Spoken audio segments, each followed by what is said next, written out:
habla? ¿Quién habla? Yo soy uno de acá de Los Reos, Villa. Sí. Bueno, necesitamos que haga con su vehículo acá en Camburestá, derecho de la cárcel de la penitenciaría. Rápido, venga para grabar esto, ¿entendés? El móvil queremos ahora. ¿Ustedes de qué grupo son y qué están pidiendo? Pues el primer comando de la capital, hermano. Vengan nomás ustedes, papá. ¿A cuánta gente tienen de rehén? ¿A cuánta gente tienen de rehén? Tenemos al jefe de seguridad de la penitenciaría y dentro de la penitenciaría hay un C4 colocado. Si nosotros nos pasa algo, la penitenciaría explota, ¿entendés? Sí, entiendo. ¿Qué están pidiendo ustedes? ¿Qué quieren? Libertad a la bronca, ¿entendés, papá? Libertad a la bronca. El primer comando de la capital tiene un C4 en la penitenciaría de Itapúa. Tiene un C4 en la penitenciaria. Muchos inocentes van a morir.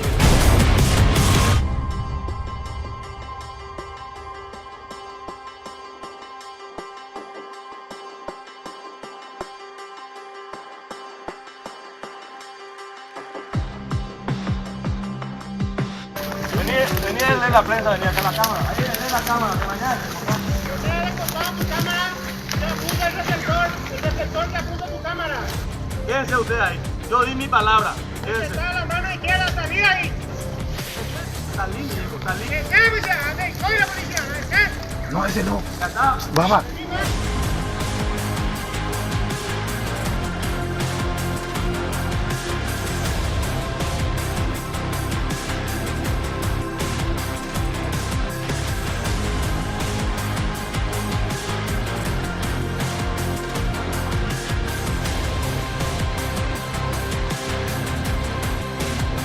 Estamos acercándonos. Jefe de policía nos pide. Jefe de policía me pide que entre, hermano. Abrime. Tranquilícese. Acá estamos. Estamos filmando. Tranqui. Está prendido. Estoy transmitiendo mío, hermano. Tranquilo. Él se queda contigo. Ahí. Salí ahí. Retírese de ahí.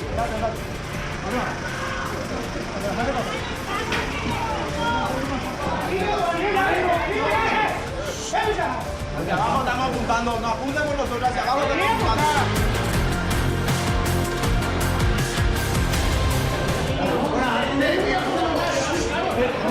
Me entregaron las aguas.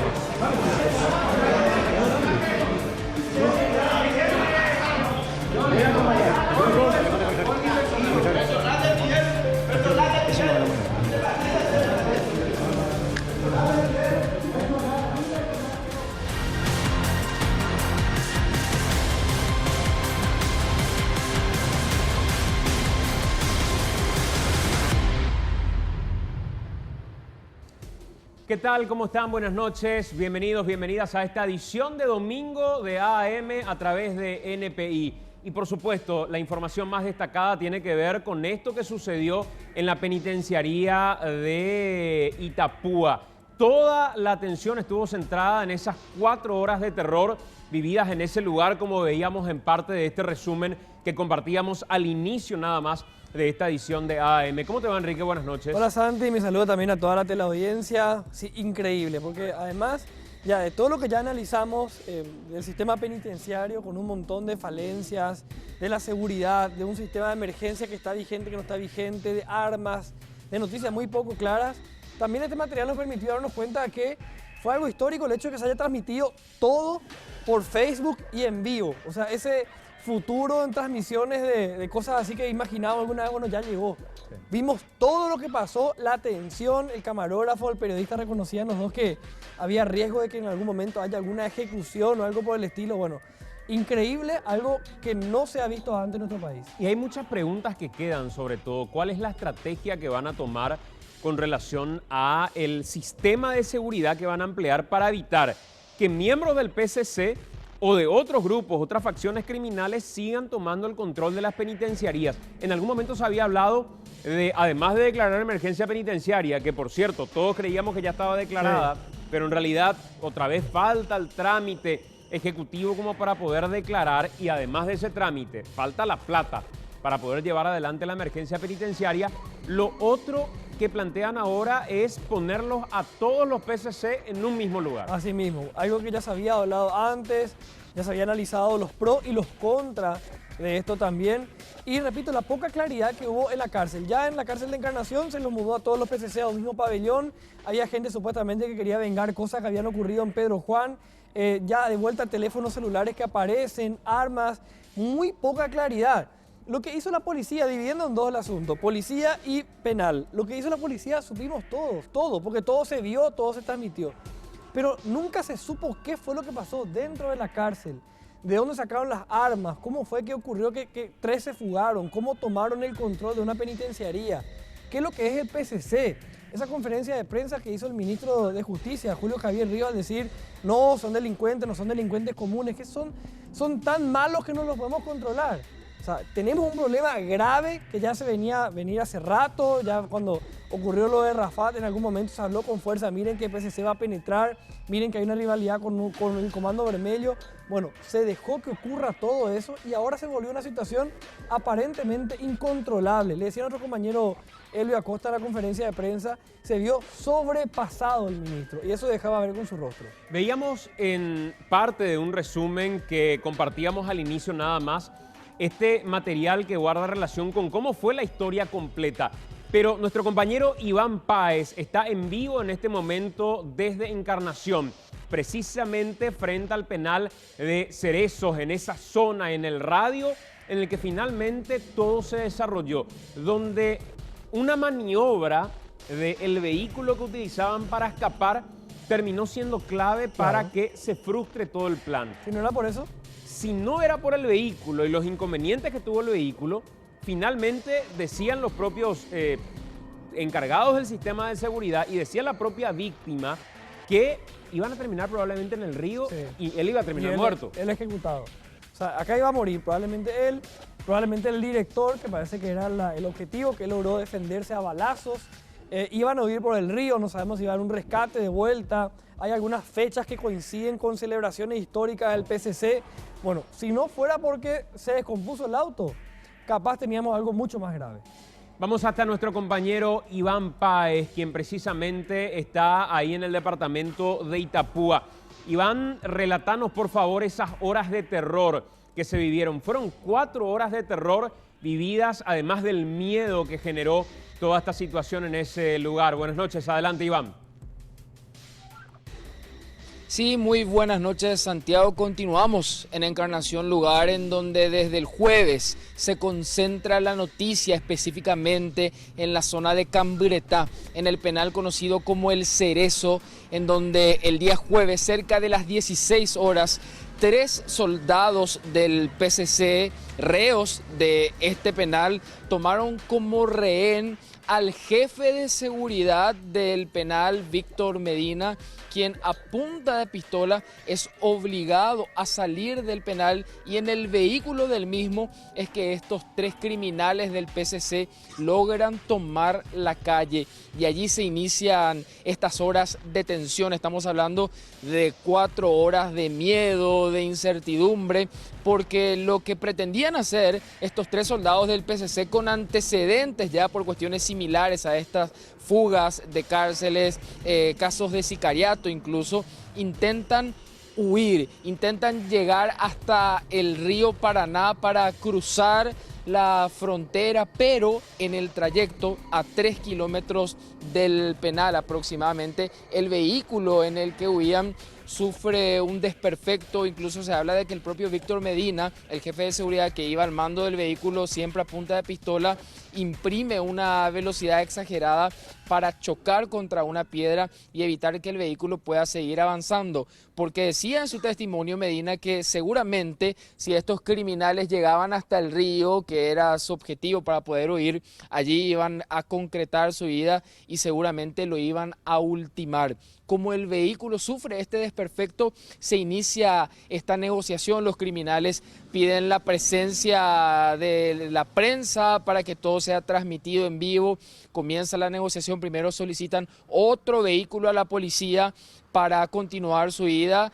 La respuesta negativa les lleva a verse obligados entonces a ofrecer la posibilidad de regresar al penal del Cerezo, en donde finalmente entregarían sus armas. Esto se cumplió Todo duró, como bien mencionábamos, alrededor de 4 horas. Todo fue transmitido además en vivo a través de los colegas de Itapúa en Noticias, que ofrecieron su señal para todos los medios, y el país prácticamente siguió conmocionado de esta situación que finalmente tuvo ese final feliz. Sin embargo, luego comenzó lo que tiene que ver con la investigación y una serie de preguntas que hasta el momento siguen sin tener respuesta. Correcto. Iván, respecto a las armas que fueron utilizadas, a esta altura ya puede descartarse de forma plena que hayan ingresado estas armas a la penitenciaría o forman parte efectivamente de las armas que había utilizado el sistema mismo de seguridad. ¿Las armas que se encontraron son armas que pertenecen a los guardias o son armas que en realidad tuvieron que haber ingresado hasta ese lugar? Justamente el tema de las armas es una de las cuestiones que son investigadas, porque en un principio se habló de que los soldados del PCC, los 3 estaban armados, tenían armas que habían sido ingresadas de forma irregular, sin ningún tipo de explicación, y que una sola de las armas, la escopeta que utilizaron, pertenecía a uno de los guardiacárceles. Sin embargo, el día viernes, luego de la requisa, el director de establecimientos penales confirmó que las armas utilizadas por los soldados del PCC pertenecían a un jefe y a un subjefe de la penitenciaría, sin explicar cómo estos soldados lograron alzarse con estas armas que utilizaron para iniciar estas amenazas, disparos incluso que realizaron para lograr su objetivo, que era huir. Hasta el momento no está muy claro cómo acceden estos soldados a estas armas que utilizaron, y es sin duda una de las cuestiones que deberá ser investigada por el Ministerio Público. A ver, Iván, y el tema de los números, ¿cuántos reclusos finalmente hay? ¿Cuál es la relación con los guardias en cuanto a la cantidad? Porque también sabemos que mañana va a haber una manifestación justamente de funcionarios penitenciarios reclamando ser más y que haya un refuerzo en dotación en varios sentidos. Bueno, ¿cuál es la relación reclusos, guardias? ¿Cuál es la tecnología con la que cuenta el penal de Encarnación, el famoso escáner? ¿Qué se sabe de eso?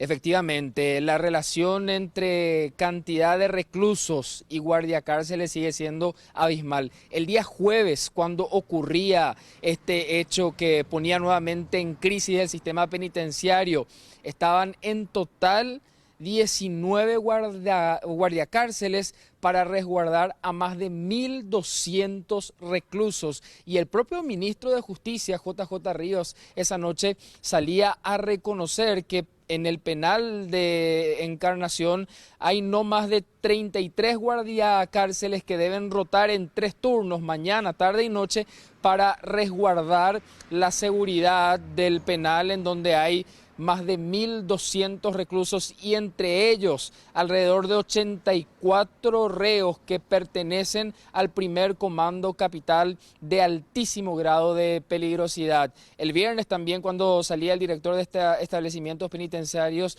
reconocía la necesidad de tener más recursos y utilizar un escáner para poder controlar todo lo que ingresa, todo lo que sale dentro del penal, recurso que hasta el momento no existe, al menos en la penitenciaría de Encarnación. Por de pronto es todo lo que podemos informar desde aquí, Santiago. Regresamos con ustedes a estudios.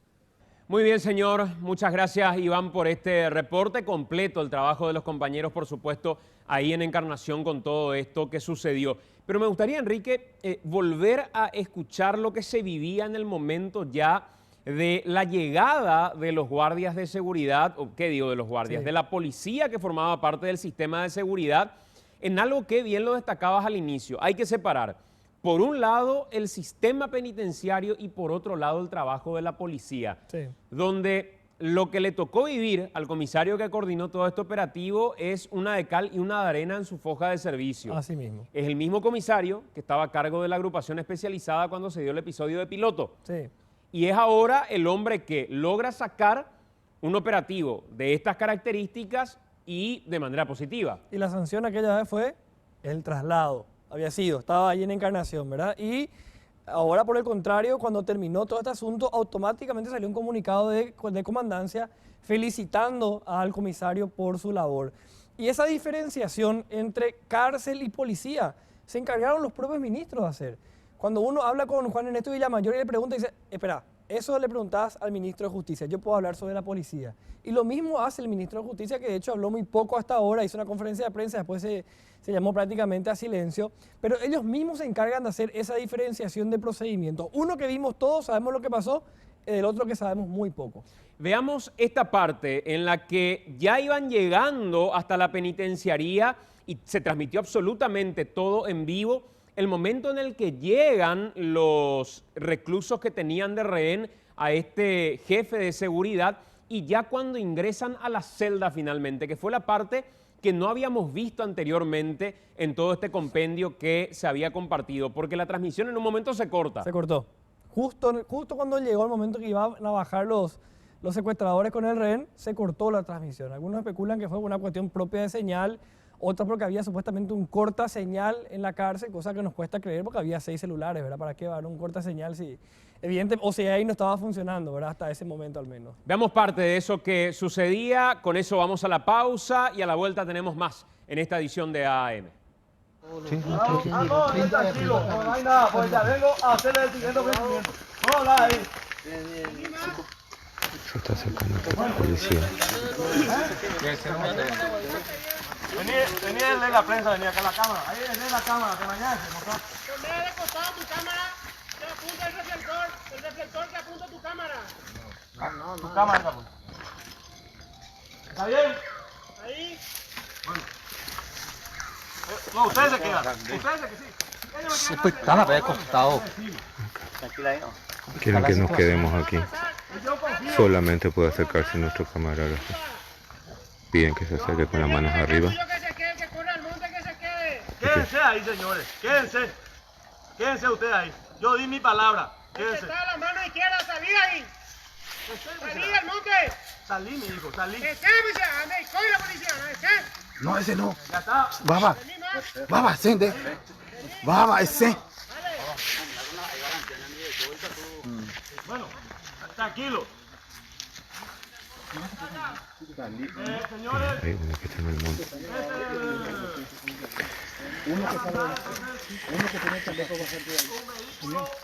Por favor, nosotros no hacíamos mucho y ya fuimos observados por tu culpa, será ya de Asunción, de Asunción. Güey, aquí a todos lados, juntemos a todos lados. Por favor. Ya sé, pero no está filmando en vivo y está. Adentro, no, a una vez que entremos en el penal, ahí entregan. ¿Ahí paraba? Bueno, voy a analizar, de allá van a venir 2 vehículos, y ahí está. Primero que venga la camioneta acá, que nos hagan nosotros y después que vengan ellos. No, primero va a venir aquel hasta allá, y yo voy a manejar de acá cómo se van a mover, ¿ahí paraba? Positivo, pero rápido. No, además, esta buena, algo de ese le gusta. Van a estar mañana de la UPA, pues. 2 vehículos míos, ustedes en el medio y 2 vehículos delante. Ya da palabra. Bueno, señores, necesito 3 conductores. Que retroceda, reto. Monte, Dale, adelante, señor fiscal. acá te escucho yo. ¿Qué necesitas? ¿Qué garantía querés? Con el señor Miguel en la camioneta nos va a llevar hasta el penal. Sin arma no hay problema. Nos entregamos dentro del penal, le damos la arma a él. No, acá damos la arma, dice el director.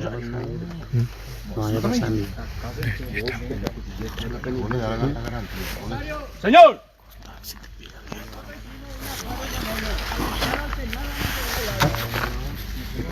Ahí el fiscal duda eso porque el mío que se amotinen ahí, dice. Nos piden que nos retiremos de la negociación. ¿A quién le van a entregar? ¿A mí?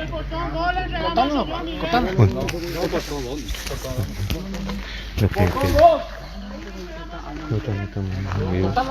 Bueno, ¿En la cabina? los miembros del A los PSC planes en la cabina. Yo tengo código, señor. Nadie le va a contar. Andiamo mañana. Andiamo mañana. Así ahí de palabra. Hay polvo para el permiso. No, ya vamos a tomar. Peba. Bájese. Bájese. Bueno, andate más y abrí. Podemos ver por uno de los reclusos. Tú haces ustedes primero.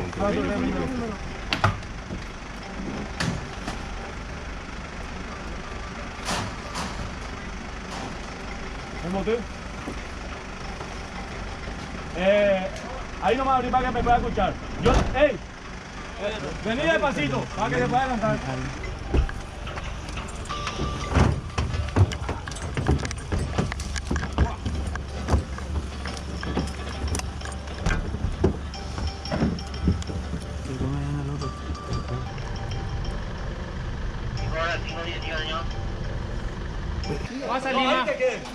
Necesito que me pase uno a uno tu arma. No acá, ese fue el trato. Yo cumplí. No acá, a mí me van a traer, yo le voy a llevar. Ya pasame primero tu arma.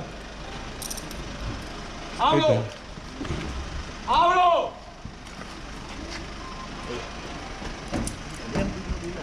El arma.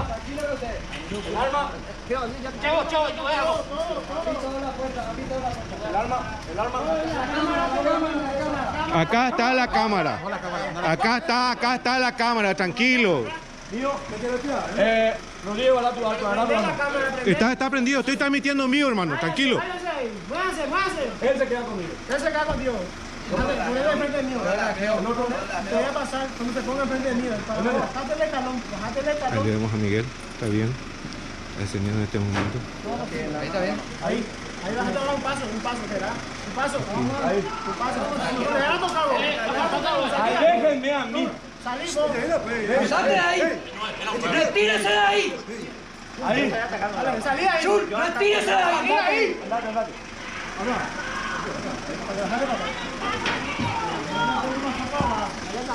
Vamos con Mariano, no voy a levantarse con Mariano. Voy a levantarse. Yo me voy a quedar contigo. Vamos Mariano, vale. Acompañado estaba apuntando.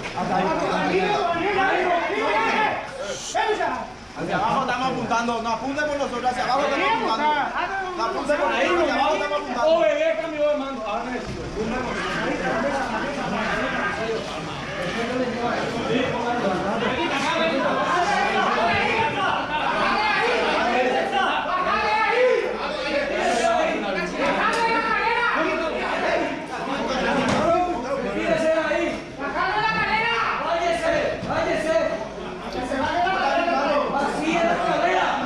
Está filmando.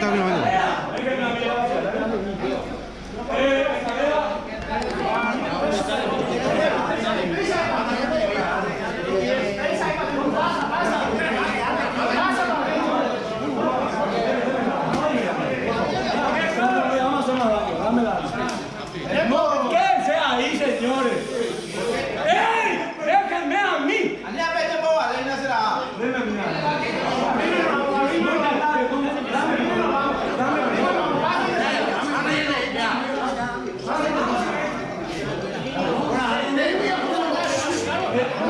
Le entregaron las armas.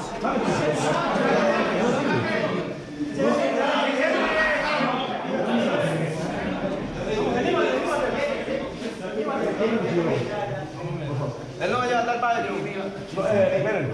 Yo le voy a acompañar. Personal de Miguel.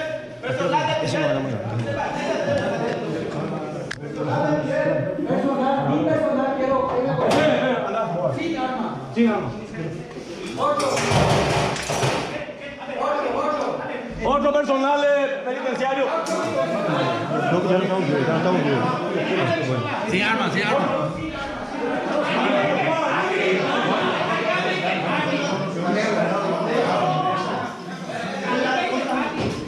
Hay que cuidar las armas. Cuidado las armas ahí.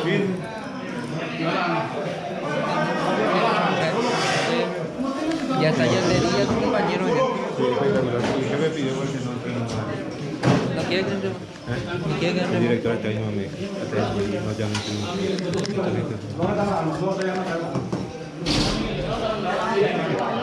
Señores.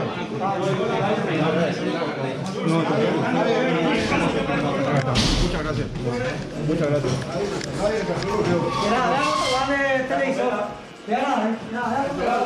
Sí, la completa.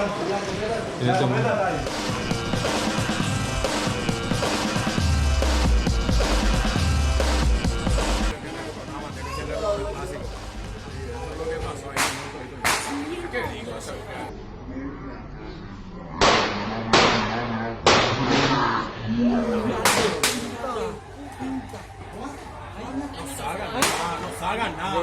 Café. Café. Saca tu remera de cerro.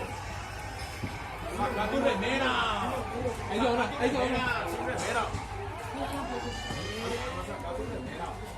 Vale, boca, pues.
El tema de las barras bravas, obviamente que son organizadas y que lo toman como un negocio, porque los barras bravas están neta exclusivamente abocados a todo lo que tiene que ver con ser barra brava, ¿verdad? Hoy se ha vuelto un negocio, se ha vuelto un negocio de las drogas y también toma de poder, gente que usa también a las barras bravas para temas políticos, etcétera, etcétera. Entonces, es un mal que está enquistado en nuestra sociedad y una realidad, ¿verdad? Nosotros generalmente charlábamos con los líderes de las barras y era, no sé, en algún momento juntar alguna camiseta y firmar y darle a ellos para poder sortear, etcétera, etcétera, ¿verdad? Pero en aquella época no había lo que hay hoy, toda una organización que tiene que ver con las drogas y con un negocio realmente multimillonario, ¿verdad? El dirigente quiere tener al hincha o al hincha organizado para que le aliente el equipo, el jugador quiere tener también al hincha organizado para que le aliente el equipo y le dan un poco también ese marco de fiesta, ¿verdad?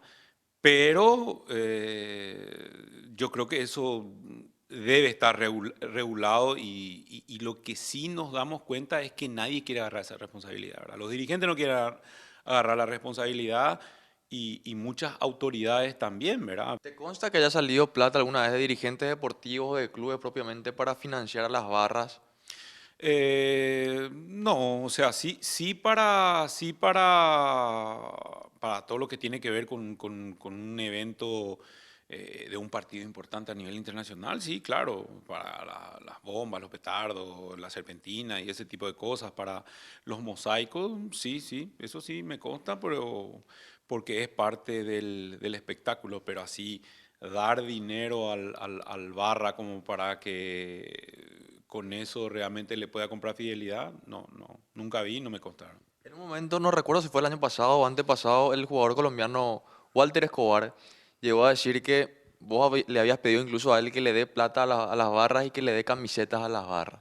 Cuando yo llegué a Asunción, Tabarelli, que era el capitán y uno que fue arquero. Sí, de la selección paraguaya, y arquero de Olimpia, me dijo que tenía que dar un dinero para la barra. Que usted tenía que darle plata a la, de la barra. Y 30 camisetas. Y yo le dije que no. ¿Qué grado de fidelidad tiene ese testimonio? Sí, o sea, en aquel entonces, sí, él después me llamó a pedir disculpas en aquel entonces porque, bueno, se malinterpretó, ¿verdad? Pero no es que era una obligación, sino en algún momento pidieron camisetas de él y nuestras como para poder, como te decía anteriormente, ¿verdad? Entonces, para darle a la barra y que ellos puedan sortear o darle a alguien que creían que merecía. Pero lo nuestro no pasaba de eso, ¿verdad? Nunca dimos dinero, que yo me acuerde, nunca dimos dinero, sino una que otra camiseta, sí, ¿verdad? ¿Deben estar las barras bravas fuera de las canchas, lejos de las canchas? Las barras bravas violentas, sí, claro. Las barras organizadas deberían estar en los estadios, ¿verdad? Decís también que hay que tomar la responsabilidad propia. ¿Crees que parte de ese tomar esa responsabilidad es, por ejemplo, cuando dicen que incluso las propias barras, creo que por ejemplo en Olimpia la 79 o Cambala o no sé, otras que puedan surgir por ahí, fungen de propios escoltas para directivos del club o para jugadores y es como estar dándole y otorgándole un poder que no deberían tener? Claro, sí.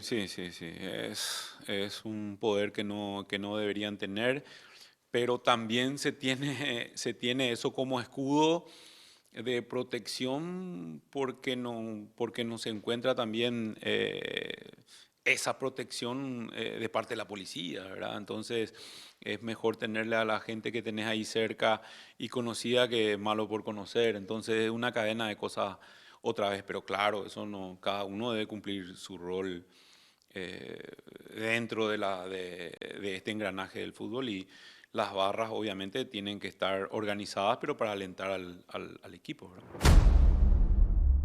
Sí, eso es lo que pasó ahí. ¿Qué digo?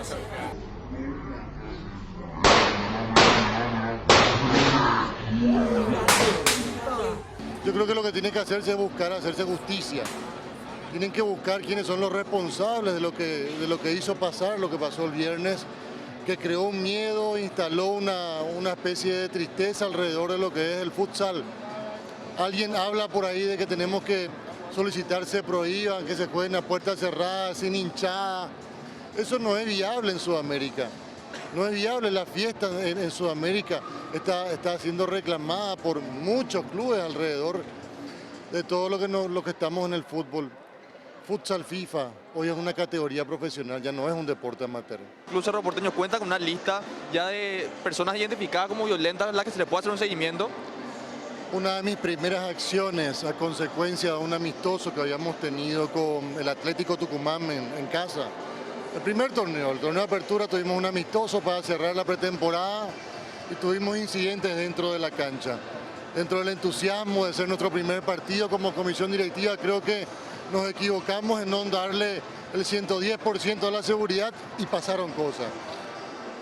Hemos quitado 39 comunicados, 39 denuncias a algunos socios, otros hinchas que los hemos denunciado ante la Fiscalía. Hemos tenido la valentía de pronunciarlos personas no gratas para la nueva olla. Así que de vuelta, Cerro Porteño, en la administración de Juan José y en esta administración que me compete presidir, hemos dado señales claras, precisas, responsables de cuánto amamos el fútbol y cuánto amamos la fiesta en las canchas. Cerro Porteño asumió hace muchísimo tiempo una responsabilidad gigantesca de trabajar conjuntamente con Ministerio del Interior, con organismos de seguridad alrededor del Ministerio del Interior, con los policías, las comisarías alrededor de la nueva olla, cosa que no nos compete, pero hemos pedido permiso para poder colaborar en ideas, porque sabíamos que la nueva olla como evento, como lugar de evento para 40.000 y pico de personas no estaba preparado. ¿Deben las barras bravas estar alejadas de los estadios, alejadas de las canchas y deben ser identificadas como tal? Sí, definitivamente sí. Las barras bravas no son bienvenidos. Nosotros le llamamos a una hinchada. La mejor hinchada del país está compuesta de gente que está reconocida, está censada en el club. Nosotros podemos individualizar a través de todas las cámaras adentro y alrededor del estadio cuando ocurren hechos. La policía en más de una ocasión por hechos pequeños como robos, rotura de vidrio que suele pasar alrededor de un evento, nosotros hemos accedido y siempre colaboramos con lo que tenemos. A veces se puede, a veces no se puede. Se habla, presidente, de los financiamientos de dirigentes deportivos, aparte de hinchas o de barras, incluso cuando les abren camino a la cancha con escolta policial. ¿Eso existe? ¿Es una realidad? A mí me consta que la mejor hinchada del país tiene su forma en cómo llegar al estadio. No me consta, no puedo decirte si vienen por caballero, con gente de la policía, eso no sé, ¿verdad? Pues estoy concentrado adentro. Sería bueno que lo podamos mostrar, porque eso fue lo que les dije a ellos. Quiero que me muestren cómo hacen todo lo que hacen. Quiero que empiecen a documentar para informar a las autoridades cómo logran ustedes venir en micros, cómo logran juntar por barrios, cómo logran venir. Vamos a documentar y vamos a mostrar en su momento, porque a mí también me interesa saber. De querer mezclar la idea de barras con hinchadas es lo que a mí no me gusta. O sea, hay mucha gente en Cerro Porteño que toca bombo, que toca trompeta, que toca otro instrumento. Y es lindo eso porque hace fútbol. Ahora en el último partido de local frente a River Plate, hemos recorrido toda Sudamérica con las felicitaciones por la fiesta que hicieron ellos. ¿Habrán barras ahí adentro? Puede ser. Tenemos que controlar más, definitivamente. Pero no mezclar la idea de barras con hinchada y definitivamente sacar lo que es la fiesta de los eventos deportivos. Yo no estoy de acuerdo con eso. Bueno, ya estamos de vuelta y en esta parte del programa, como veníamos anunciando, lo que queremos hacer es darle un poco de contexto a todo esto que estábamos hablando en los últimos días, que guarda relación con las barras bravas, con los hinchas organizados, dirían otros, de clubes deportivos. Y básicamente creo que la mayor y mejor aproximación que podemos llegar a tener es desde el punto de vista del análisis sociológico. Y hoy nos acompañan dos alumnos de sociología, Paulo González y Andrés Bartrina. Ellos son alumnos de la Universidad Católica de Asunción y precisamente trabajaron su último trabajo, su tesis ya, para poder recibir el título de sociólogos con relación a estas hinchadas organizadas, cómo se organizan, básicamente cómo construyen ese sentido de identidad y otros elementos que vamos a desglosar un poco con ellos para poder ir entendiendo más de toda esta trama que en los últimos días tomó mucha visibilidad. Pablo, ¿cómo estás? Gracias por acompañarnos, bienvenido. Gracias a vos, Santi, todo bien. Andrés, ¿cómo estás? Gracias por acompañarnos. Muchas gracias. Andrés, explícanos un poco, básicamente, primero, ¿por qué decidieron investigar esto? ¿Por qué dijeron, este va a ser nuestro foco? Y a partir de ahí, ¿cómo delimitaron el trabajo de investigación? Bueno, el tema tiene que ver con que a los dos nos gusta el fútbol desde que somos niños.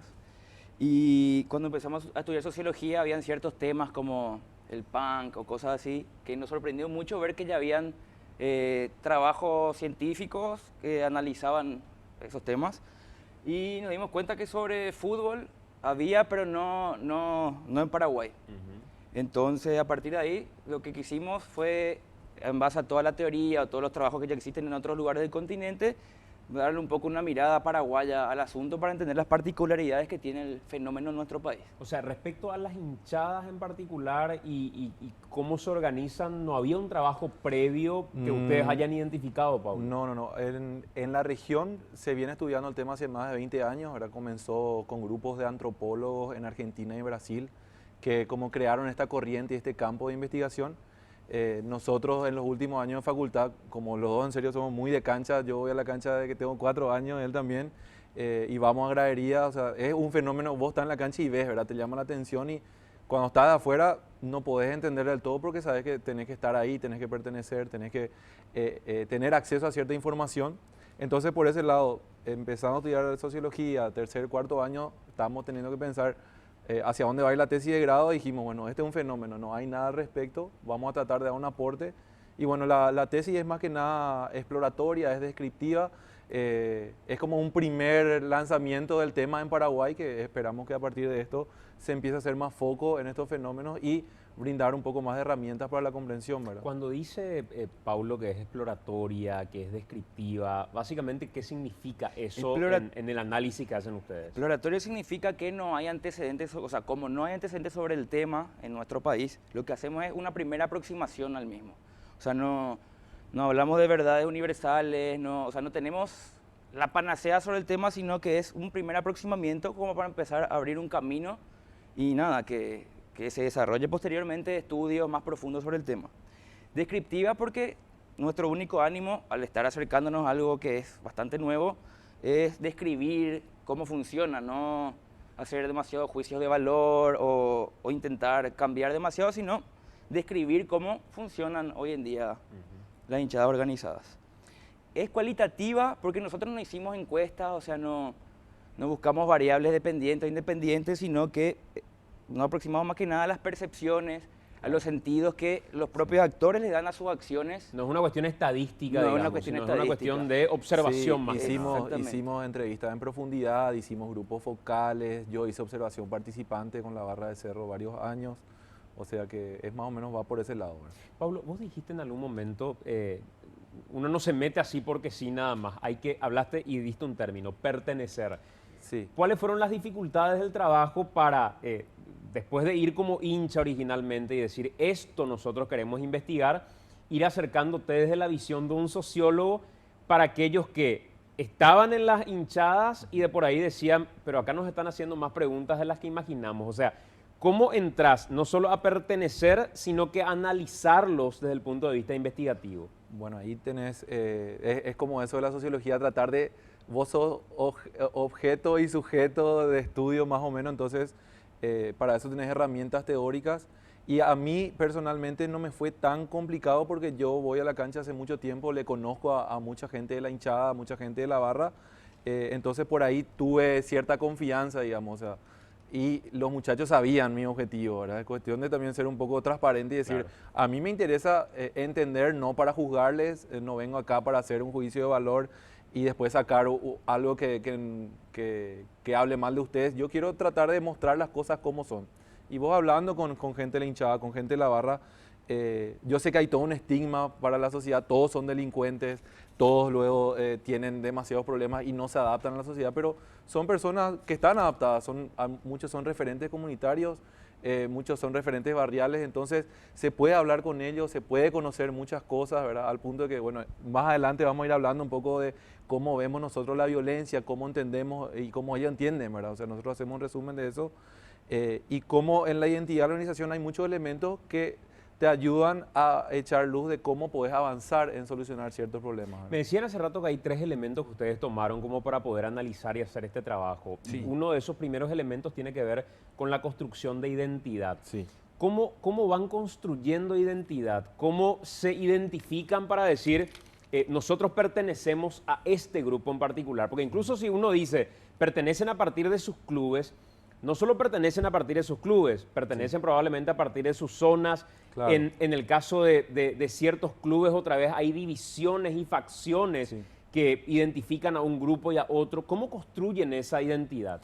En el relacionamiento, diría yo, ¿verdad? La vida cotidiana juega un papel fundamental, o sea, la cercanía de vivir en un mismo territorio, compartir el día más allá de lo que es el espectáculo deportivo, el fin de semana, estar inmerso en un montón de actividades que precisamente no pasan por ir a alentar al club una vez a la semana, pero sí el resto de la semana estar juntos, pasar vivencia de forma conjunta, o sea... Sí, algo a rescatar ahí, Santi, vos hablabas de la pertenencia, ¿verdad? La pertenencia tiene un componente con la organización, ¿verdad? Pero a la vez eso genera identidad. Entonces nuestra tesis liga mucho ambos conceptos, entonces...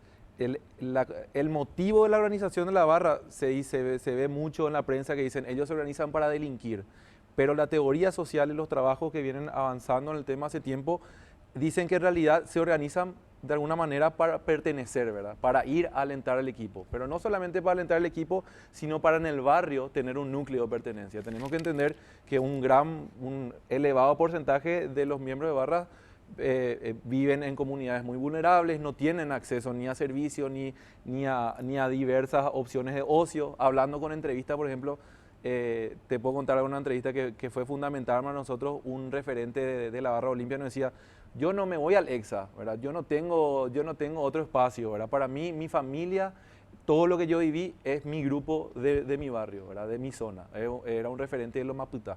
Entonces, eso te dice, es un núcleo clave de pertenencia y con los años vos una identidad. Entonces, por ahí nosotros empezamos a tratar de desglosar ciertos elementos con la teoría que nos ayuden a entender, ¿verdad? Quiénes son, qué piensan, qué quieren. Y ahí hay una diversidad de cosas, no solamente distintos pasos por la organización. Hay gente que está 2 años, o sea, gente que está de paso, gente que permanece hasta, como este caso que está mencionando Paulo, el único espacio de socialización que termina conformando en su vida es ese, y hay gente que no, o sea, que está de vez en cuando puede, cuando le interesa, pero obviamente una permanencia de largo tiempo en la organización deja sus marcas en la identidad personal de los miembros. Ahora, cuando ustedes hablan e insisten con el tema de pertenecer, sí. ¿A qué no pertenecen? O sea, es un sentido que uno puede interpretar como de exclusión de parte de la sociedad que hace que en este grupo no se sientan excluidos y sientan que tienen pares o básicamente a qué se refieren con el sentido de pertenencia. Sí, exactamente a eso, con el ser alguien dentro de un determinado espacio social. Sí. A lo que todos los seres humanos de una forma aspiramos. Y ahí es clave lo que vos decís, ¿a qué no pertenecen? O sea, vimos mucho de que no se sienten incluidos en muchos otros elementos sociales, ¿verdad? Que hay elementos de clase, por ejemplo, no se ven del todo relacionados con la clase media alta. Por eso si vos te vas a la cancha, son un tipo de cancha, sabes que ellos se diferencian de los de platea, de los de preferencia, tienen una identidad diferente, como un orgullo que en muchos casos tiene que ver con la clase, ¿verdad? No siempre, no podemos hacer una generalidad total porque siempre hay casos diversos, pero... Ahora, ¿es posible delimitar a qué tipo de integrantes de estas organizaciones ustedes entrevistaron? Porque yo no descarto que efectivamente muchos de ellos vayan por un sentido de pertenencia. Y no descarto que muchos de ellos vengan de estos barrios populares y que efectivamente sean los amigos de barrio y demás. Pero ¿existe alguna forma de separar ese que lo hace por un sentido de identidad al que lo hace desde una perspectiva de liderazgo, probablemente con otros fines? Porque yo me pongo a pensar en los líderes de barra que he conocido a lo largo del tiempo, no solamente aquí en Paraguay, sino que afuera, y muchos de ellos tienen un caudal económico importante. Tienen una diferencia de estatus, por llamarle de alguna manera, con respecto al resto, que están los barrios y que más que nada son de comunidades muy identificadas. Y probablemente sean muchos de ellos los que van con otros fines sin meternos todavía al fondo de la cuestión de la violencia.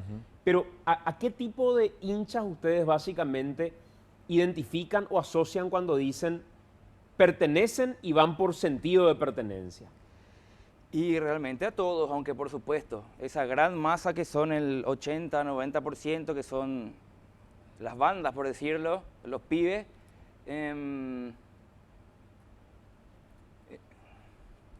Bueno, yo ahí lo que rescato de tu pregunta es esa necesidad de individualizar un poco, ¿verdad? En el análisis parece que nosotros queremos centrar en un solo estereotipo, ¿verdad? Entonces, clave lo que vos planteás, porque hay diversos perfiles. Ahí seguro hubieron líderes que llegaron a tener más recursos, que tuvieron vínculos políticos diversos, pero lo que sí vemos es que la mayoría se vincula a las barras por una cuestión de pertenencia, un espacio de ocio, un espacio de compartir, ¿verdad? Entonces, algo que podría rescatar, es una pregunta muy compleja porque tendríamos que analizar cada perfil y podemos playarnos más. Es una cuestión estadística más. Sí. Claro, Paulo, Andrés, es como, a ver, yo puedo decir, yo tengo ganas de involucrarme en la política. Sí. Y yo tengo un sentido de pertenencia y me identifico por mi familia, por mis raíces, por mi barrio, por lo que fuera, o por quien me tendió una mano en un momento determinado, por la razón que fuera, con este sector político en particular. Pero resulta que esa es mi intención al involucrarme. Eso es lo que a mí me impulsa. En contrapartida, probablemente quien dirige la organización tenga otras finalidades. Y finalmente yo veo a un congreso que no me representa. Porque el que está ahí, al que yo lo llevé inclusive, no es el que me representa con lo que yo originalmente creía identificarme. No sé si me explico. Sí, claro, totalmente. Y eso es una dinámica social, digamos, no es solamente... o sea, vos lo estás pensando en términos de barra, pero haces comparaciones con otros estamentos, con otros grupos sociales, y justamente de eso se trata un poco la sociología, ver similitudes en otros espacios y cómo realmente hay divergencias, eso puede generar conflictos, hay diversos perfiles de líderes. Entonces, ese es el trabajo que hay que hacer. O sea, nosotros también venimos acá con una proposición, digamos, de cómo pensar el fenómeno de las barras, no solamente centrándonos en el hecho. Por ejemplo, esto se da a partir de ese viernes pasado, lo que explotó en la Secretaría Nacional de Deportes. No centrarnos solo en el hecho particular, sino ver todo el entramado de relaciones y de actores que hay. Porque vos decís, hay un perfil de líder que tiene aspiraciones políticas, hay un perfil de líder que es un referente comunitario para ayudar socialmente, hay un perfil de líder que podría estar vinculado con el microtráfico, con cuestiones delincuenciales. Lo importante es ir identificando desde la individualidad también para eso, o sea, ir abriendo un poco el mapa de actores que es la hinchada, ¿verdad? Santi, yo creo que la pertenencia es algo que casi al 100% de los que van a las barras es lo que les impulsa. Después nomás en el camino, los que van quedando mucho tiempo, escalando posiciones de poder, o sea, no es que ellos buscan, muchas veces es lo que se les presenta enfrente también. El acceso a otros actores que pueden tener, ¿verdad? O sea, que es interesante la dinámica ahí, ¿verdad? Poniendo un poco extremos. Sí. Desde un partido político o desde una logia o desde una barra, por poner un ejemplo, uno eventualmente tiene ritos de iniciación y ritos en los que uno va escalando. Yo me quedo, para no pasar de esa cuestión de pertenencia que ustedes describen, yo me quedo con el cómo entrar, cómo escalar, cómo lograr un liderazgo eventualmente, porque no es que un día me voy a norte o me voy a sur y a partir de ese día soy un barra brava o ya soy un hincha de esa facción en particular. ¿Cómo identifican ustedes y cómo cuentan ellos mismos que es parte de ese proceso para ir escalando y llegar finalmente a algún sitial de respeto para lo que ellos significa respeto? Andrés, ¿querés responder vos a esa? No, empezar nomás. Bueno, ahí hay que entender también la cuestión de la identidad, ¿verdad? Ellos, se habla mucho de la cultura del aguante, no sé si hablando un poco y revisando algunos autores, y en Argentina se habla mucho de una cultura del aguante, ¿verdad? Hay diversas percepciones de eso y hay como una diferenciación que para la hinchada, para la barra, el aguante no significa lo mismo que para otros actores, ¿verdad? Entonces, el principal objetivo es demostrar que tenés presencia, ¿verdad? Que en el grupo tenés presencia. Para eso tenés que demostrar que tenés aguante, digamos. Entonces, la distinción que hay en la barra, o sea, no vamos a escapar del tema de la violencia, es que ellos hacen de demostrar que pueden resistir, una cuestión así como de la masculinidad, del honor, eso es lo que le distingue y le da valor en el grupo, ¿verdad? Después hay otros perfiles más complejos que bueno, ahí tendríamos que profundizar más en otras investigaciones, digamos. Claro, por eso digo, Paulo, separando, porque creo que sin generalizar, creo que sí podríamos individualizar las motivaciones de cada uno de los que está en un grupo en particular. Ustedes identifican al que va por el aguante. Y creo que en general los líderes también identifican a quienes eventualmente los ponen en la lista de los del aguante, que forman parte de la estructura, de los que alientan, de los que hacen masa y los que hacen número, y quienes están en el otro brazo, que probablemente pueda ser el brazo violento o del choque o del trofeo o de guerra o cuestiones de ese tipo. Que hacen también a los rituales de la hinchada, ¿verdad? O sea, como para vos formar parte de la barra, tenés que cumplir con ciertas cosas. O sea, robar una bandera. El famoso robar una bandera, disputarle en la calle el honor al rival, etcétera, etcétera. Lo que pasa es que hay como un desarrollo de los códigos de la hinchada. O sea, hay mucha gente que te va a decir, no, el que sale y pasa en una moto y le mete un tiro a un tipo, ese no es barra, ese es un delincuente, eso no está bien, eso nosotros no aceptamos. Para nosotros no es aguante. El aguante es pelearse, ¿verdad? Que de repente hasta podría ser como una cuestión casi deportiva, ¿verdad? Por ejemplo, o sea, el aguante es, vos puedes estar perdiendo una pelea, pero no estás huyendo. El no huir es tener aguante, más allá del resultado de esa pelea. O sea, son varias cosas, ¿verdad? Y a ver, ¿qué tan vulnerable o qué tan frágil, qué tan delgada termina siendo la línea entre el que ingresa con la motivación del aguante originalmente, con la motivación del deporte y del sentido de identidad, de pertenencia que tenga con su club, con su barra, con sus amigos, a el otro mundo, al mundo de la violencia, al mundo de la delincuencia inclusive. ¿Qué tan delgada termina siendo la línea y de qué depende que se quiebre ese interés original? Yo creo que en muchos casos eso ya viene de antemano, o sea, las condiciones en las que viven, desde que son chicos, en sus comunidades, ya a muchos ya les acerca, digamos, a eso que vos estás diciendo, ¿no? Es a partir de la barra que tienen contacto con, qué sé yo, con sectores más violentos o con consumo. Y ahí me parece que la línea de diferenciar es qué elementos son específicos de la barra y qué son elementos externos a la barra. De toda la sociedad. Si está en un barrio donde está sitiado con microtraficantes, hay que tener claro que hay un problema de tráfico, ¿verdad? Hay un problema social diferente. Que haya barras incluidas en eso es porque es una comunidad y hay relaciones, ¿verdad? Pero volvemos a lo que nosotros queremos dejar como también a lo que se entienda. La barra no se organiza para eso, pero está en un entramado de relaciones en situaciones sociales complejas, digamos, ¿verdad? Entonces eso es importante entender, para no caer en el estigma y en generar estereotipos que después terminan en este sistema ahora de imputación colectiva que plantea la Fiscalía, que plantea eventos, ¿verdad? Hay un caso que quiero que quede acá constancia, un chipero que fue preso 6 meses por estar en un bus volviendo de la pelea en Pedro Juan de la Barra Olimpia. 6 meses por subirse al colectivo, ¿verdad? Lo mismo está pasando ahora. Sabemos que hay gente detenida en la especializada que no tenía nada que ver. Hay un chico de Olimpia que estaba detenido en la especializada con lo de Cerro. Había un chico con problemas mentales, digo, no sé cuál es su condición, que estalla la pelea, me cuentan, se vuelve, digamos, no sabe cómo reaccionar, se esconde, la policía la agarra y le lleva también. O sea, el proceso es extremadamente violento también, o sea, hay que hacer foco en esas otras violencias. Por eso nosotros lo que queremos es que el monopolio de la violencia y de la culpa no recaiga toda en las hinchadas organizadas, porque es todo un entramado en lo que están casi todos, por no decir todos los actores que intervienen en el mundo del fútbol. La fuerza de seguridad, las dirigencias, muchas veces la prensa con ciertas polémicas genera violencia. Entonces lo que nosotros queremos es quitar el foco de las barras son los violentos del fútbol y los problemas se van a acabar únicamente reprimiendo o lo que sea dentro de las barras. Sí, en ese sentido estaría bueno que se puedan dar ciertas mesas de trabajo y se revisen experiencias en otros países. Por ejemplo, Colombia. Colombia es una nación con una historia de violencia tremenda. Si vamos a comparar con Paraguay, nosotros no somos nada en términos de violencia. Ellos hace 20 años que vienen instalando mesas de trabajo en sus comunidades con los miembros de hinchada.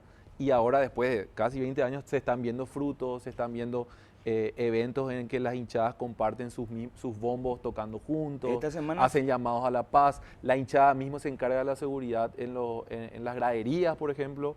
No hay policía y la hinchada se encarga de que no haya violencia porque se construyen, ¿verdad? Se construyen pactos de no agresión, pero se involucra a la gente que realmente tiene incidencia en los grupos. Esta semana fue eso, el primer encuentro de barrismo social en Colombia, donde estaban los líderes de las 20 principales barras de los equipos de primera. Todo en una mesa. Ahora, creo que entiendo plenamente el planteamiento, pero cuando tenemos episodios como el que se dio en un deporte en el que efectivamente uno dice no hay que estigmatizar a las barras en general, pero resulta que quienes iban habitualmente a ese deporte no tenían ningún tipo de inconveniente, iban para alentar, iban porque también construyeron un sentido de identidad, pero con la finalidad de disfrutar de ese deporte, no generando un hecho de violencia eventualmente. Y cuando gente que no iba habitualmente a ese deporte, que estaba organizada para otro deporte en particular, va a ese encuentro deportivo, yo no sé si va con la intención del aguante, yo no sé si va con la intención del aliento.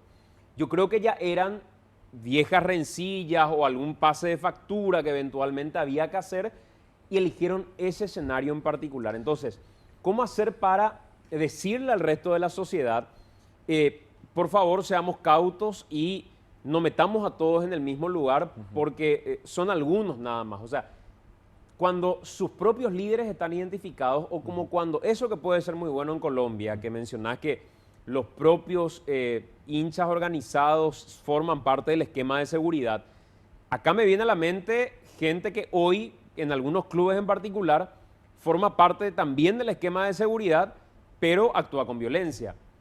O es gente que tiene algún tipo de prohibición de ingreso a la cancha o alguna denuncia previa Claro, por eso hechos es de otro caso. violencia. Sí, sí, no, claro, para eso hay que hacer un trabajo de años, ahora hay que empezar a plantearlo. Lo que vos decís me llama mucho la atención, que ahora nomás la barra estaba yendo a los partidos de futsal. En primer lugar, no es un partido nomás de futsal, es un clásico donde se sabían que iban a ir a más hinchadas. Tenemos información de que eran solamente 10 policías enviados por que Evento había pedido más, tuvo un problema de Evento con eso, se tenía que haber prevenido, porque en realidad, y me hace ruido, me hace acordar lo que dijo la ministra la vez pasada, ¿hinchas de qué son? ¿Y son hinchas de fútbol, de campo o de futsal? Son hinchas del club. Y no es cierto que ahora nomás, justo a este partido se fueron. La hinchada de Cerro, la hinchada Olimpia va al básquet hace muchísimo, la hinchada de Cerro va al futsal hace muchísimo. O sea, hay muchos antecedentes como para pensar que acá se tenía que hacer un trabajo con ambas dirigencias, que se pongan de acuerdo, establecer los mecanismos de seguridad como en cualquier clásico. Pero Pablo, yo a lo que voy es que no veíamos este marco de hinchas para estos deportes en particular. Claro, sí. A ver, yo entiendo que es la final, yo entiendo que era un clásico Cerro Olimpia, entiendo todo eso, pero deportes como, mañana con esa misma excusa, digamos, Cerro Porteño va a tener su equipo, sus representantes en tenis, también los va a tener Olimpia y vamos a ver hinchadas, pero no es la naturaleza de ese deporte, probablemente el aguante. A eso voy, o sea, el futsal ni el básquet, creo que el básquet con la visibilidad que tuvieron los Kings últimamente y el marketing que se le dio y la visibilidad en los medios de comunicación, a partir de ahí empezamos a ver no solo a las familias tradicionales de estos deportes, sino que a otras más que empezaron a sumarse. Sí. Y ahí es donde las barras también tomaron un protagonismo que no tenían anteriormente. ¿O estoy equivocado? No, yo creo que siempre estuvieron en la medida de que sea un evento de realce y que también se mande una fiesta, digamos, porque de alguna manera la gente quiere ir y apoyar al equipo cuando es un evento importante. ¿Y vos crees que esta gente fue para la fiesta? Sí, yo creo que sí. Pero también hay como eso, estábamos hablando, todos los elementos, la cuestión de la identidad, de poner el cuerpo, si alguien viene, vos te defendés, o sea, parece como que se preparó para un choque, ¿verdad? Entonces ahí sería importante que se lleguen hasta las últimas instancias de revisar el circuito cerrado, de tener una respuesta clara a las instituciones de qué fue lo que pasó. Pero nadie va a una fiesta con armas. O sea, ¿quién va con armas a una fiesta? No, entiendo. Eso tiene que ver ya con la cuestión específica de la hinchada, ¿verdad? O sea, obviamente no es la familia la que se va a pelear, pero ya sabemos que eso pasa en el fútbol, en el torneo oficial. Había que prever, o sea, es un problema. Sí, yo no estoy diciendo que no hay violencia y que está bien. Yo creo que hay que individualizar a las personas que cometieron esos actos y obviamente está súper mal. Imagínate que le agarren un tiro a, no sé, yo me voy a la cancha, se va mi hermano. Está súper mal, pero el procedimiento tenemos que fijarnos también en eso, ¿verdad? No es solo individualizar a quienes estuvieron en ese hecho puntual de violencia, sino individualizar quién estuvo encargado del operativo, individualizar los dirigentes que publican cosas que no son muy felices y no contribuyen a que el clima se calme.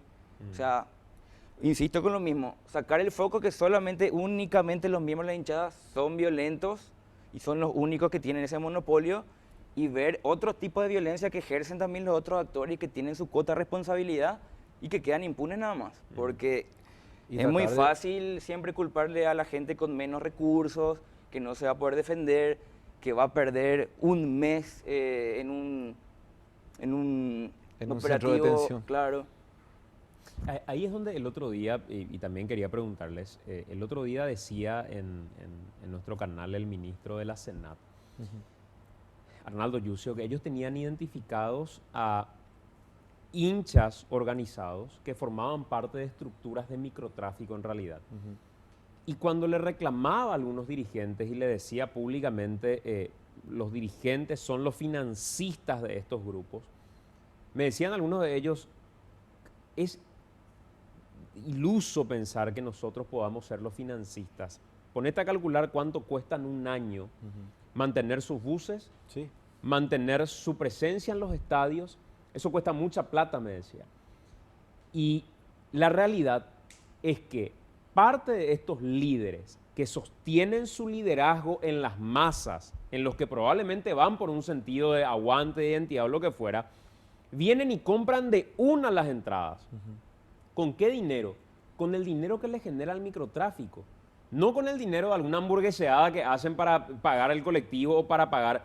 Entonces, si la Senat dice que forman parte de una estructura de microtráfico, si los dirigentes dicen que comprar las entradas de una sola vez, ¿cómo separar, Paulo y Andrés, quiénes son o qué porcentaje de esa barra, podemos decir, son los del aguante y qué porcentaje son en realidad los que utilizan incluso a los del aguante para maquillar una estructura que por detrás es criminal?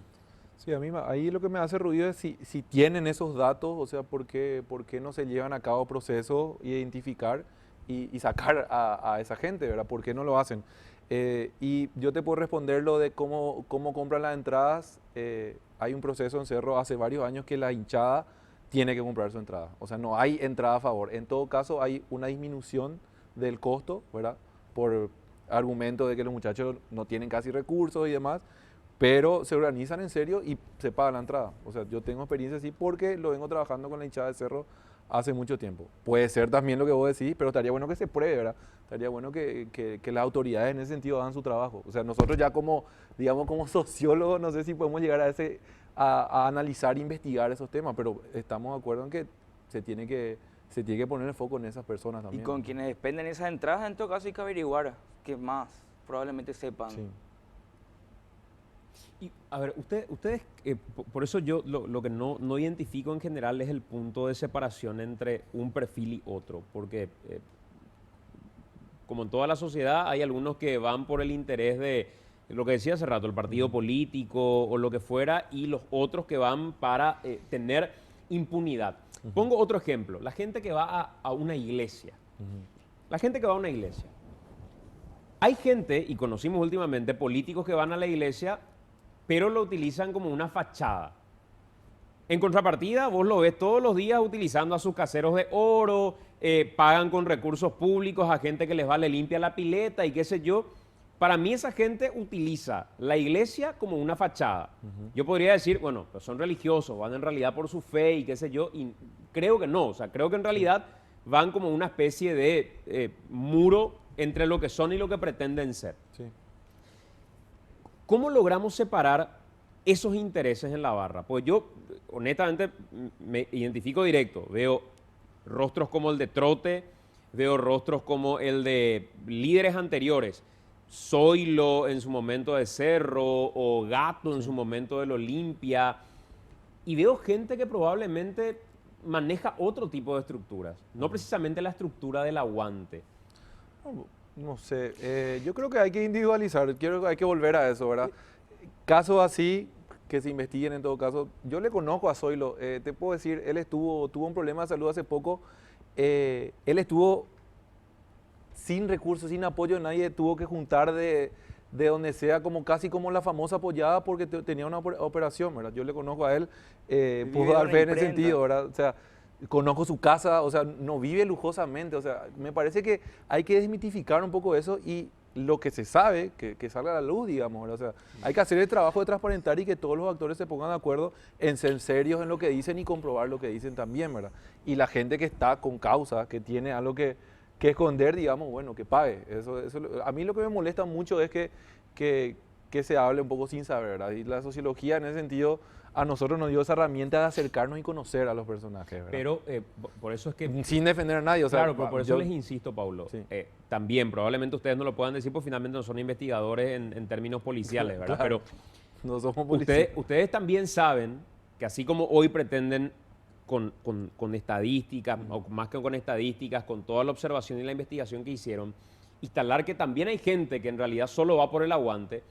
Lo que yo no quiero que dejen de ver es que también hay gente que no va por el aguante. No, claro. Es que eso desde el comienzo dijimos, no dejamos de ver, ¿verdad? O sea, la cuestión es cómo observar el fenómeno más que nada. La cuestión no es negar, porque la negación es quedarte en el mismo lugar sin que nada cambie. Para que las cosas cambien, vos tenés que poder entender cómo son las cosas primero. Y de la negación uno no entiende nada.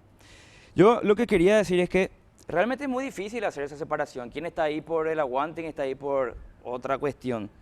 Y a veces hasta un poco moralista a veces, porque finalmente son los resultados a los que hay que apuntar. Y independientemente de que podamos hacer esa división, quién y qué cosa y quién, qué otra cosa, lo que hay que hacer es prevenir. Enfocar en la prevención. Yo no sé si es moralista, porque finalmente estamos hablando de algo que es un delito y algo que no es un delito. O sea, el aguante no es un delito. Pero sin embargo, el microtráfico, la violencia, el llevar armas a la cancha, eso sí es un delito. Pero están por fuera también de las canchas, no están solo en las canchas. No, lógico, pero creo que hoy estamos analizando en particular. Por eso, desde adentro en la hinchada va a ser difícil hacer esa diferenciación. Hay que hacer desde otros ámbitos, a eso es lo que voy. O sea, cómo desde las hinchadas vemos quién viene solo para alentar y quién viene para vender, capaz no vamos a poder hacer. Entonces, los encargados, la Senat, de quiénes son vendedores de droga, ellos tendrían que encargarse de eso, no precisamente porque estén dentro de una grada o no, sino independientemente a eso porque venden droga. Claro, una investigación seria, me parece que es... ¿Y a qué se dedican en general, por lo menos los que ustedes pudieron entrevistar, con los que pudieron hablar? O sea, ¿a qué dedican su vida? ¿Qué es lo que hacen habitualmente? Cuando no están en la cancha, ¿qué es lo que hacen? Todo lo que hacen personas... son padres, son hijos, trabajan desde la función pública hasta en universidades, son universitarios, no sé, no, son personas, digamos. No, lógico, claro que son personas, pero ¿a qué se dedican en general? Porque cuando hablaban hace rato del sentido de pertenencia y demás, y de pertenecer, o que son excluidos de otra parte de la sociedad. Ahí algo interesante sería de repente hacer una encuesta, ¿verdad? O sea, tratar de conseguir algunos fondos que financien una encuesta seria y que te arme te muestre el universo de las barras. Con esos datos se pueden hacer muchísimo. Claro, ¿verdad? pero cuando ustedes hablaban de la exclusión hace rato de otros estamentos de la sociedad, si fueran universitarios, están incluidos en el ámbito universitario. Si fueran funcionarios públicos, están incluidos dentro del funcionariado público. Por eso digo, si son excluidos es porque por ahí no pertenecen a otros círculos. Por eso preguntaba si lograron identificar algo que para nosotros es clave, poder tratar de tener esos números bien crudos, decir, mira, toda esta gente no está estudiando, no tiene acceso al empleo, no tiene recursos para estudiar, esto es lo que gana su familia, digamos, es un trabajo súper complejo, pero con eso se puede ayudar a visibilizar realidades específicas y con eso trabajar políticas públicas, políticas de seguridad. Porque si la exclusión fuera porque o no estudiaron, porque no tuvieron acceso a la educación como debían tener, o porque eventualmente no tienen un trabajo, vamos encontrando causas un poco más de fondo a las causas que están superficialmente. Exacto, sí, eso es algo que se tiene que hacer, ¿verdad? O sea, esta es una primera investigación, pero lo que vos planteás es clave y sería buenísimo que el enfoque de las hinchadas también es ver un poco la población, quiénes son, cuáles son sus características, qué necesidades tienen, ¿verdad? En ese sentido nosotros identificamos ciertas necesidades con grupos focales, le planteamos qué, por ejemplo, a ustedes les vendría bien en sus barrios, qué les ayudaría a que salgan adelante los muchachos. Y así empezamos a ver, le acercamos a servicios, por ejemplo, le acercamos a servicios de capacitación con el SNPP, Sinafocal de repente, vemos que los muchachos terminan un curso, algunos no consiguen empleo porque, bueno, la situación de empleo en Paraguay es compleja, ¿verdad?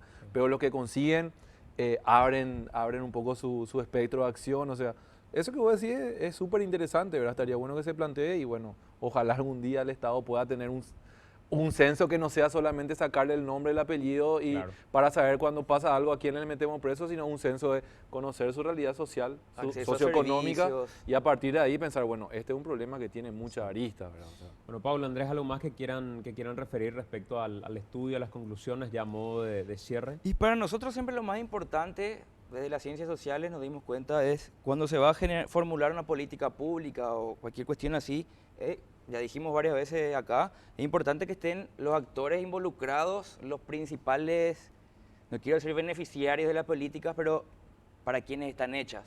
Porque lo que generalmente pasa en nuestro país es que desde un gabinete, en una oficina, un grupo de gente intelectual piensa cómo es la realidad de la gente para la cual quiere legislar o hacer leyes.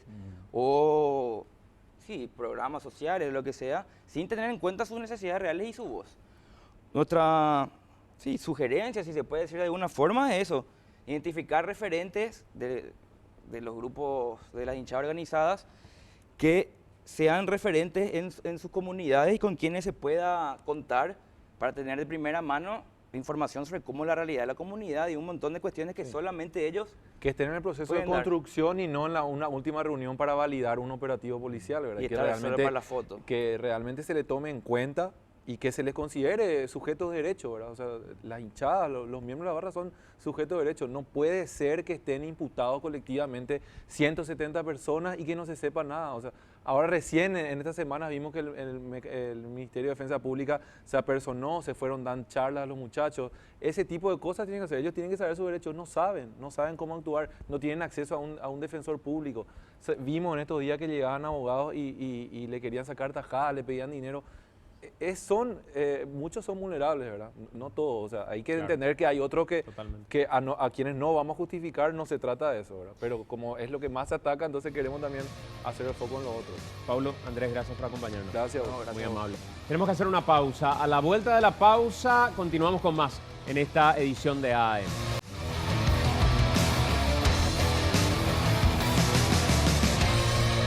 Nos vamos, gracias a todos por acompañarnos. Hasta mañana 6 de la mañana con noticias de 6 a 9 a través de NPI. Muy buena noche.